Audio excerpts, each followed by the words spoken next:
ஆண்டவராகிய இயேசு கிறிஸ்துவின் நாமத்தில் உங்களை வாழ்த்துகிறேன். மீண்டுமாக இந்த இயேசுவோடு விசுவாச பயணம் ஊழியத்திற்கு உங்களை வாழ்த்தி நான் வரவேற்கிறேன். பாருங்க, இந்த பரிசுத்த நாள் ஆலயத்தில் சென்று ஆராதிக்க வேண்டிய ஒரு மகிமையுள்ள ஒரு நாள்.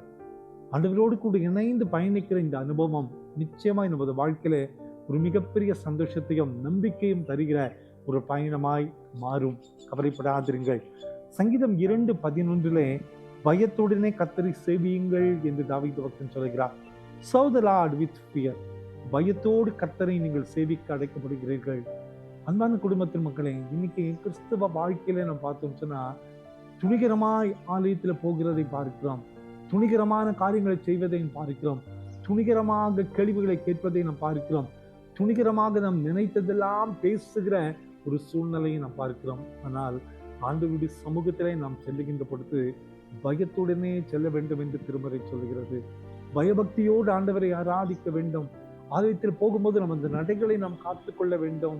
மிகுந்த பயத்தோடு பரிசுத்தரை ஆராதிக்கிறேன் என்ற நம்பிக்கையில எண்ணத்தில அவரை நினைவு கூர்ந்து நம்மை அர்ப்பணிக்க நாம் அழைக்கப்படுகிறோம். அன்பான குடும்பத்தின் மக்களே, ஒருவேளை இன்னைக்கு நாம் பண்ணுகிற ஆராதனைகள் எப்படி இருக்கிறது? பரிசுத்தராகி இருக்கிற பரிசுத்தரை ஆராதிக்க வந்திருக்கிறோம். அவர் பயங்கரமானவர், அவர் மகிமைக்குள் வாசம் பண்ணுகிறவர். அவரோடு கூட நாம் நிற்க கூட நமக்கு தகுதி இல்லை, ஆனா அவரோடு கூட நாம் பயணிக்க கர்த்தர் நம்மை அழைக்கிறார்.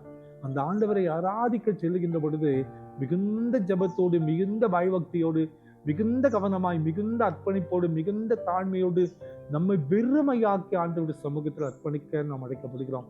ஒருவேளை இன்னைக்கு நம்ம ஆலயத்தில் ஆராதிக்கிற ஆராதனை எப்படி இருக்குது? இன்னைக்கு உலகம் ஆலயத்திற்குள் வந்து விட்டதே, உலகத்தினுடைய ஆடம்பரங்கள் ஆலயத்துக்குள் வந்து விட்டதே, உலகத்தினுடைய அதிகாரங்கள் ஆலயத்துக்குள் வந்து விட்டதே. நான் என்ற எண்ணமும் பெருமையும் நமது பலத்தை காட்டக்கூடிய ஒரு இடமாக, நமது பணபலத்தை காட்டக்கூடிய ஒரு இடமாக, நமது அதிகாரத்தை காட்டக்கூடிய ஒரு இடமாக ஆலயம் மாறிவிட்டதே. ரொம்ப பரிதாபமா இருக்குல்ல? ஆனா ஆண்டவர் இது விரும்புகிற ஆண்டவர் அல்ல. நம்ம ஏன் நம்ம ஆராய்ந்து பார்ப்போம்.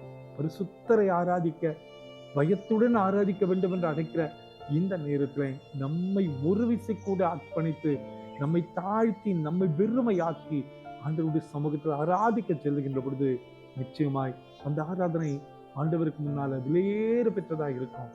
அந்த ஆராதனையில நாம் ஜெபிக்கிற ஜெபத்துக்கு ஆண்டவர் பதில் தருவார். நிச்சயமாய் நம்மை நினைவு கூறுவார். கவலைப்படாதீர்கள்.